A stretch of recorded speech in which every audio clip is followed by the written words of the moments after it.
FabLab samfélagsverkefni, hugmyndafræði það að gera tækni, bæði framleiðslutækni og það líka bara að læra að hugbúna annað aðgengilegan öllum.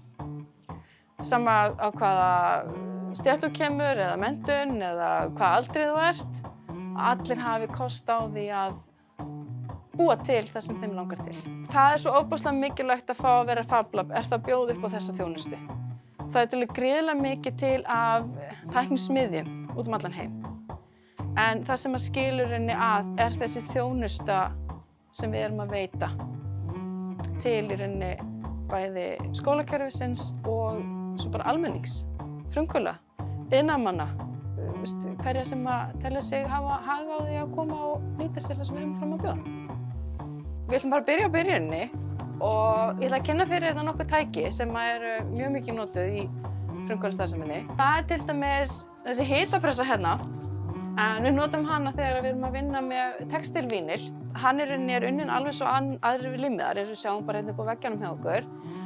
Þetta eru þessi límiðar sem við skerum bara í hefðbundin vínilskera, en hefur það einlega að við getum hitapressað á textíl og þá til dæmis verið að búa til okkar eigin vöruhönnun eins og til dæmis á svona pokum.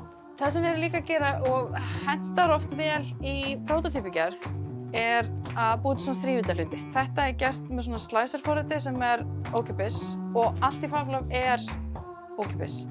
Öll forritin sem við erum að nota þannig gerð að þú getur hlaðið niður eða sótt aðgang. Það á ekki að þurfa að kosta neitt að koma og nota það. Og þetta hægt að gera í öllum stærðum og gerðum, af því við getum bæði verið að fara í svona litla hluti eða eins og fallega lambið mitt hérna.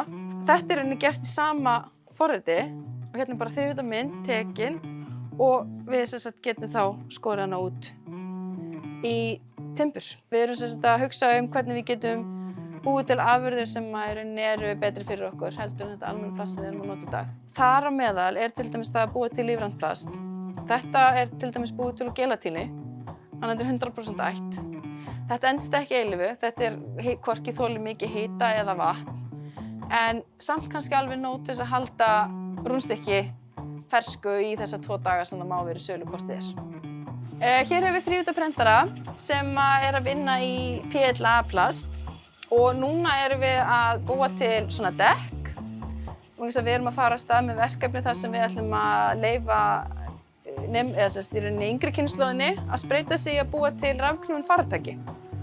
Eða fyrir frumkvöðla og iðnaðarmenn sem að reyna að útbúa prótótýpur fyrir einhver hluti eða vantar varahluti inn í eitthvað sem erfitt að fá eða dýrt að fá, þá geta þeir komið hér í þennan prentara til þess að gera í rauninni ódýra útgáfu af hlutnum, sé hvort teikningin að virka, eru stærra hlutir í lagi, eru samsetningar í lagi og ef að það rauninni þeir eru konunir á lendinguna sem þeir eru ánægðir með, þá eigum við annan þrívíddarprentara hérna sem getur boðið upp á betri gæði og meiri styrk. Það sem hægt þá að fara og búa til varanlegan hlut. Hér erum við með laserinn okkar. Hann getur til dæmis verið að skera í krossvið, hann getur skorið í MDF. Plexíflötur, það hefur verið vinsælt að nota þær í alls konar, við getum fengið svo margbreytilegum litum. Svo getum við líka verið að nota þetta í að skera í gler, þar sem við getum bæði verið að fara í sléttafleti eða líka kringlóttafleti. Við höfum aukabúnað í hann, þannig að við getum verið að rastera á kringlóttafleti. Mjög vinsælt að koma og setja sérmerkingar á vatnsbrúsana sína. En svo líka í framleiðslu, þannig að ef fólk vill setja lógóin sín á glös, flöskur, brúsa, eitthvað slíkt, öll prótótýpuvinna, hún án gjalds. Þegar fólk svo komið í framleiðslu, þá borgar bara leigu af vélinni og það á við öll tækin.